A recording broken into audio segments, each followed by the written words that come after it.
ఈ సమతుల్యత లోపించడానికి one nation one election అనే స్లోగన్ కానీ one nation one election 1%, the person is Narendra Modi. Person centric politics ఈ దేశంలో ప్రధానంగా ఇప్పుడున్న భారతీయ జనతా పార్టీ విధానంలో ఈ దేశానికి తీరని నష్టాన్ని చేకూర్చబోతున్నాయి. అత్యంత ఈ కీలకమైన సందర్భంలో ఇండియా కూటమి వర్సెస్ ఎన్డీఏ కూటమి ఎన్నికలు జరుగుతున్నాయి. ఈ ఎన్నికల్లో ప్రజలు, విఘ్నులు, పౌర హక్కుల సంఘాల కోసం మాట్లాడే వాళ్ళు, ప్రజాస్వామ్యాన్ని రక్షించాలని ప్రజాస్వామిక ప్రేమికులందరూ కూడా చైతన్యంతో కదలాల్సిన అవసరం ఉన్నది. అవగాహన కల్పించాల్సిన బాధ్యత ఉన్నది. పోలింగ్ బూత్లోకి వెళ్ళి ఓటు వేయాల్సిన అవసరం ఉన్నది. శనివారం, ఆదివారం హాలిడే వచ్చింది, సోమవారం కూడా హాలిడే అని 3 రోజులు కుటుంబంతో విహారయాత్రలకు వెళ్తే మన మనుగడనే ప్రమాదానికి దారి తీస్తుంది.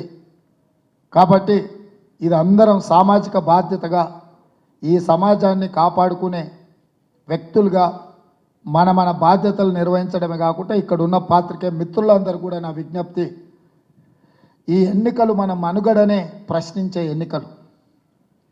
ఈ ఎన్నికల్లో 4th ఎస్టేట్ అయిన మీడియా కూడా తమ బాధ్యతలు నెరవేర్చకూడదా, కనుసైగలతోనే పని చేయాలనా అనే పరిస్థితిని కల్పించే ఎన్నికలు. అందుకే మీరు కూడా కొంత కష్టమైన కొంత నష్టమైన వ్యవస్థ కోసం, ఈ సమాజం కోసం, ఈ దేశం కోసం ఒక అడుగు ముందుకు వేయాలి. ఆనాటి సోయబుల్లా ఖాన్ గారు కావచ్చు, సూరవరం ప్రతాప్ రెడ్డి గారు కావచ్చు, మహామహులు స్వతంత్రం కోసం గలం విప్పిన వాళ్ళు, కలం పట్టిన వాళ్ళను స్ఫూర్తిగా తీసుకోవాల్సిన అవసరం ఆ పాత్రికేయ మిత్రులకు మనందరికి కూడా ఉన్నది. ఆ దిశగా కదులుదామని, ఆ దిశగా ప్రయత్నం చేస్తున్న కాంగ్రెస్ కూటమికి మీ అందరి వైపు నుంచి సహకారం ఉండాలి అని, బీజేపీ అధికారంలోకి రావడం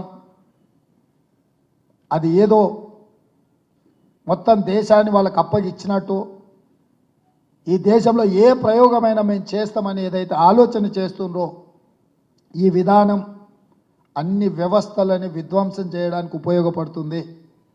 అందుకే ఈరోజు ఈ దేశం యొక్క భవిష్యత్తు కోసము ఎన్డీఏ కూటమిని ఓడించడం ద్వారా, నరేంద్ర మోడీ గారిని గద్దె దించడం ద్వారా మనందరం కూడా ఈ సమాజంలో చైతన్యం ఉన్నది, ఈ సమాజ